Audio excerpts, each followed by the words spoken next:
глава 24. Същият вчера, днес и завинаги. А. Релационният критерий е от изключително значение за отношенията.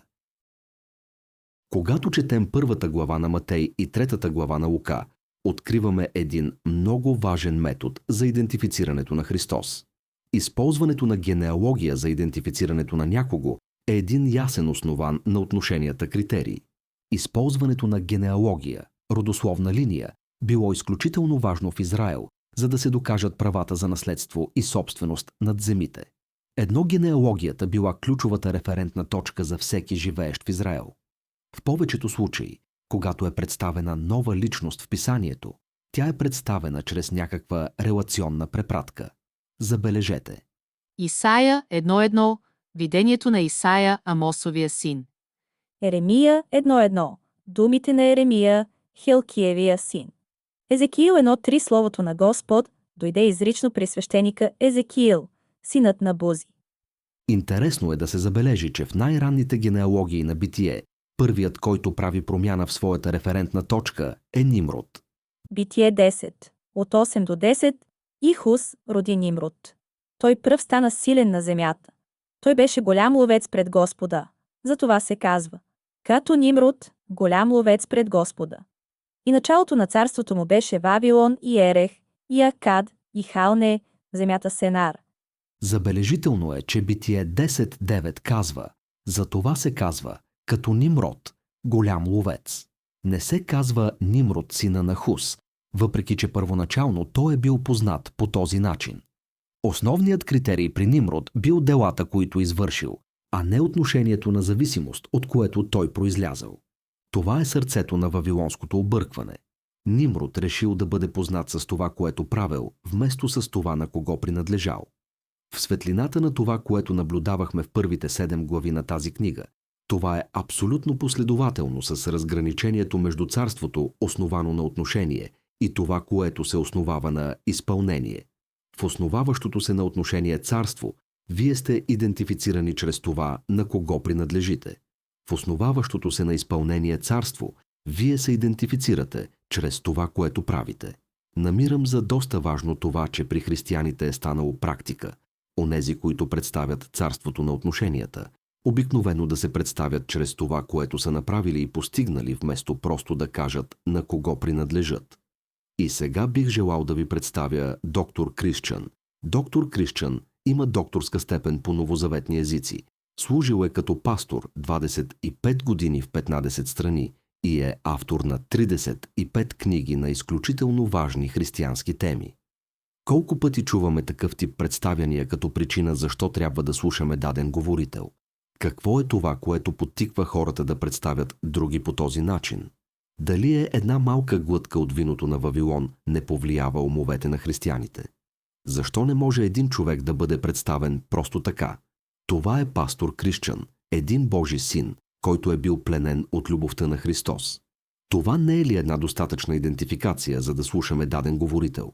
Важно е да се посочи, че хората в Библията със сигурност са били запомнени заради делата им. Но това запомняне е второстепенно спрямо тяхната релационна идентификация. Втора, Царя 23, 1а. Това са последните думи на Давид. Давид, синът на Есей, заяви: и мъжът, който бе издигнат нависоко, помазаникът на Бога на Яков и сладкият псалмист на Израел. Великият цар Давид е отбелязан в последните глави на Второ царе първо като синът на Есей, а след това чрез някои от неговите постижения, като това, че е бил псалмист. Както отбелязахме в трета глава, ефективната комуникация между двама или повече души изисква едно ясно идентифициране на това, коя е тази личност. Ако няма система за последователен критерий за една личност, тогава в крайна сметка тя е непознаваема, защото критериите ще продължават да се променят. Юдейската система на генеалогиите предоставяла последователна референтна точка индивидите и гарантирала идентичността на всеки от тях. Ако един човек е познат предимно със своите роли или дела, референтната точка ще стане объркана, защото човек винаги участва в много роли и дела по различно време и на различни места. Например, по време на кариерата ми, аз служех като чиновник, помощник в земеделието, магазинер, счетоводител на ръководството и пастор, без да споменавам и още някои професии. Работех също и като компютърен програмист, графичен художник и уеб-дизайнер, композитор и писател на песни, ръководител на хор и писател. Мога да избера да представя себе си чрез всяка една от тези роли по всяко време, но без една последователна референтна точка, желанието ми да бъда познаван предимно чрез тези роли в крайна сметка ще унищожи идентичността ми, защото последователната референтна точка е изгубена. Последователната ми референтна точка е, че аз съм син на Ейбъл Ибънс, синът на Ханк Ибънс, чак до сина на Адам, който бил Божи син.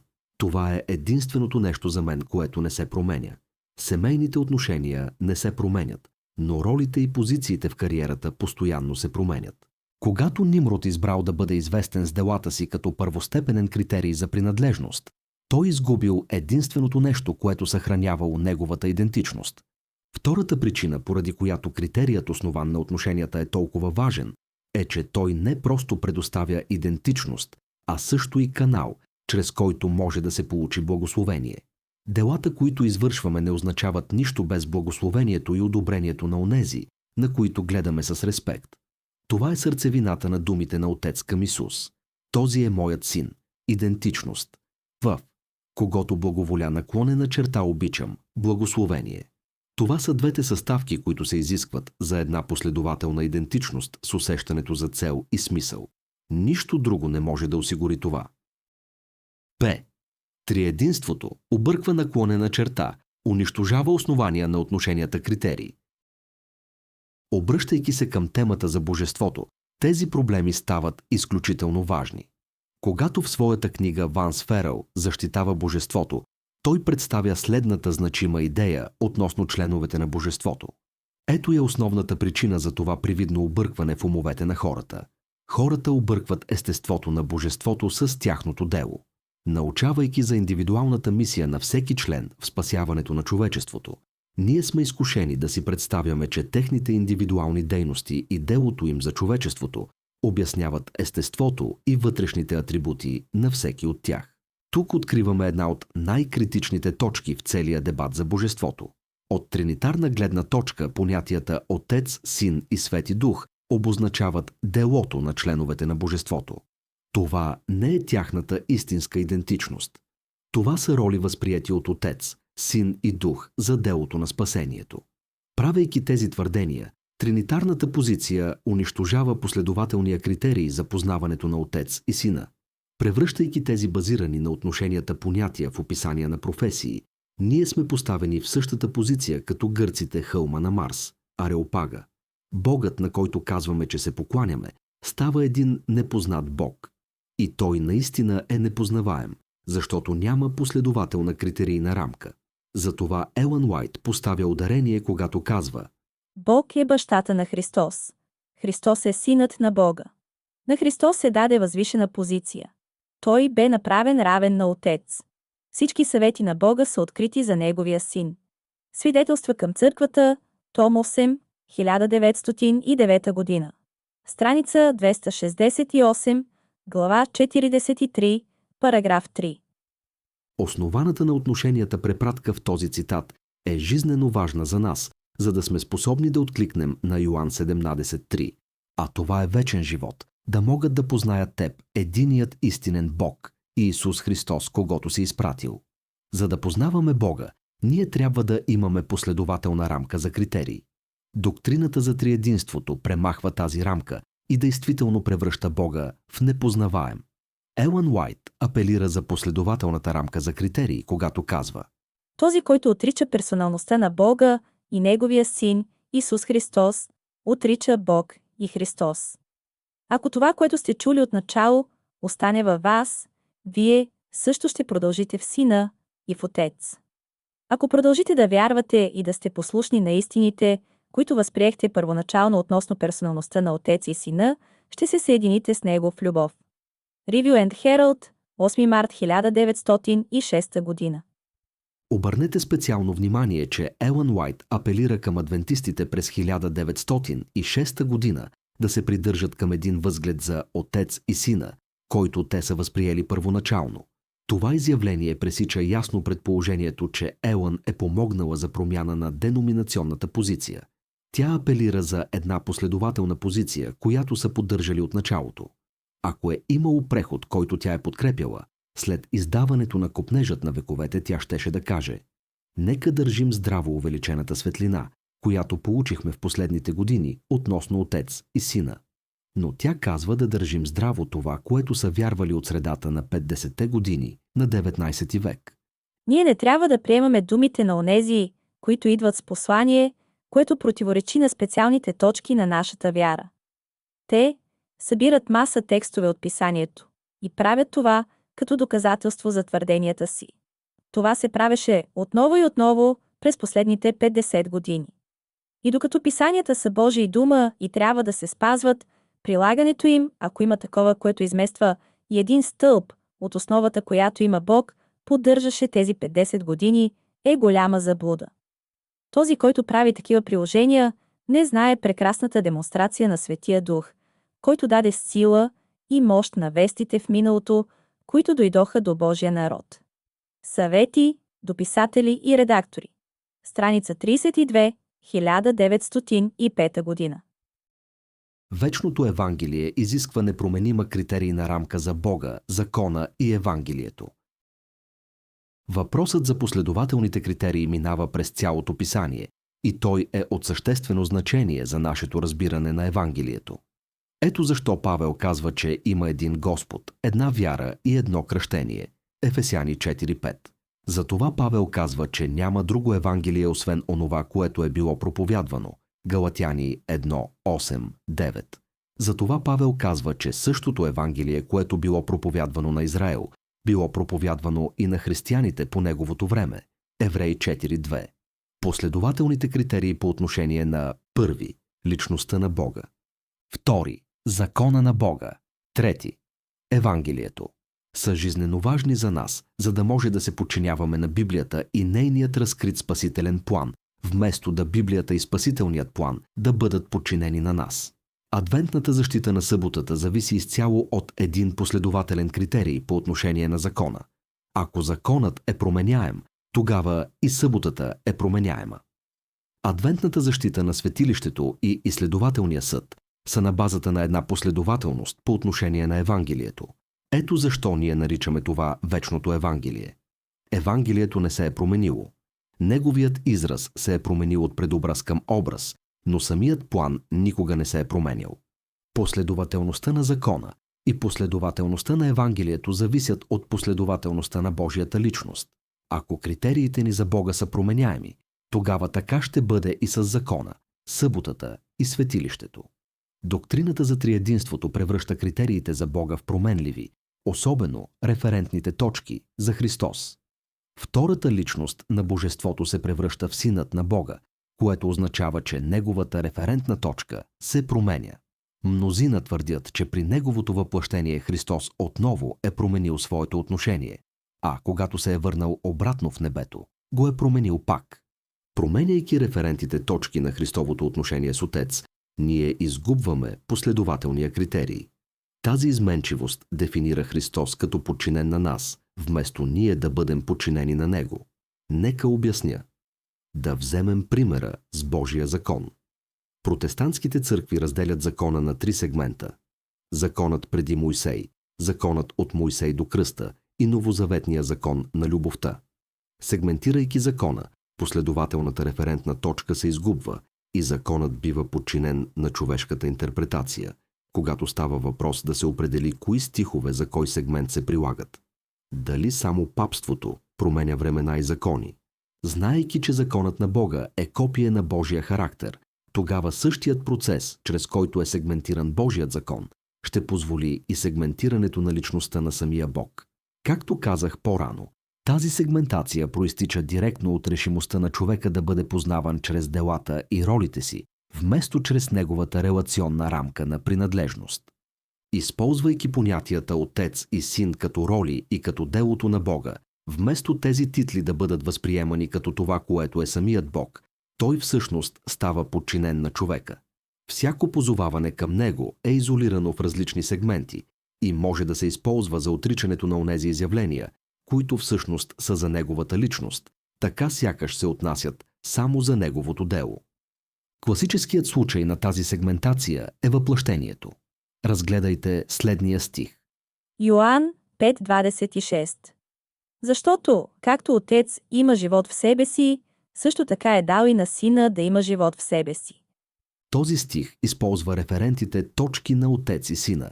Ако тези референти точки не са последователни, както това се проявява в тринитарната рамка, тогава е лесно да отрече универсалния смисъл на това изявление. Горното позоваване става познато като позоваване във връзка с въплъщението. Това означава, че то вече не е едно изявление за личността на Христос, а само едно изявление за делото на Христос. Чрез този метод на сегментация всъщност можем неволно да поемем контрола над личността на Христос и да го превърнем в това, което ние желаем. Създавайки една сегментирана рамка, ние решаваме кои библейски текстове на кой сегмент съответстват. Сегментираният възглед на триединството не се съобразява с факта, че Исус Христос е същият вчера, днес и завинаги. Глада. Без релационни промени при въплъщението. Книгата на Йоан представя няколко препратки към личността на Христос, които оформят една последователна референтна точка, казваща ни точно кой е Исус. Забележете следния пример. Йоан 5, 8-10. Затова юдеите искаха още повече да го убият, защото не само отменяше съботата, а и наричаше Бога свой Отец и така правеше себе си равен на Бога. Този стих редовно се използва в тринитарните контексти като позоваване на Христовата предсъществуваща божественост и като доказателство, че Той е втората личност на Божеството.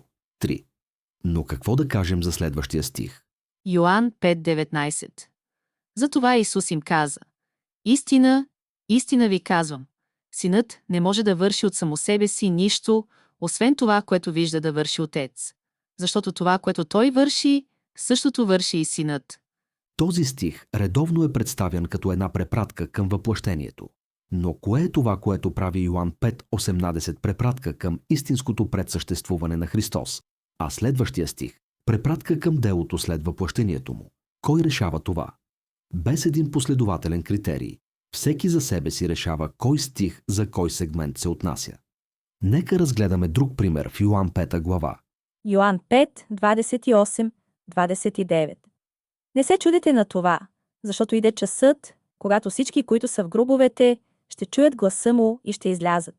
Онези, които са вършили добро, ще възкръснат за живот, а които са вършили зло, ще възкръснат за осъждане. Христос ни казва, че притежава сила да възкресява хора от смъртта и че Той ще направи това в края на човешката история. Очевидно това е една препратка към силата, която притежава Христос.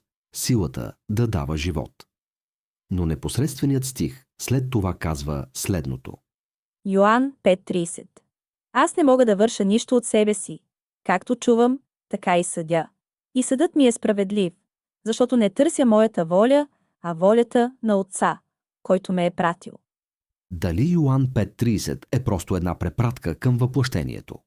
Ако позволим на понятията Отец и Син да бъдат наш последователен критерий, ние дори не бихме задавали този въпрос, защото не се изисква никаква сегментация, тъй като което и да е от позоваванията на Отец и Сина разкрива точно кои са те, а не просто какво вършат. Вярно е, че когато Исус дошъл на тази земя, Той облякал своята божественост с човешко естество. Но ако предполагаме, че Христос е променил действителната си връзка с Отец при въплъщението, тогава последователният ни критерий е изгубен. Ако казваме, че Христос е демонстрирал зависимост от Бога само при въплъщението, тогава естеството на връзката се е променило. 4. Това е жизнено важна точка. В целия Нов Завет ние сме запитвани дали вярваме, че Исус е Синът на Бога. Но ако приемем един тринитарен модел, можем само да казваме, че приемаме Исус като Син на Бога за целта на спасителния план или за да представи Божеството. Резултатът от това е едно отричане на това, че Исус наистина е Божият Син. Това е самото сърце на борбата. Приемаме или не думите на Отец, че Исус е Неговият Син. Ако проучите препратките на Йоан 5 глава в духа на пророчеството, ще видите, че там няма сегментация. Личността на Христос е последователна през цялото време. Забележете следния пасаж. Писанието ясно показва връзката между Бог и Христос и те изявяват така ясно персоналността и индивидуалността на всеки от тях.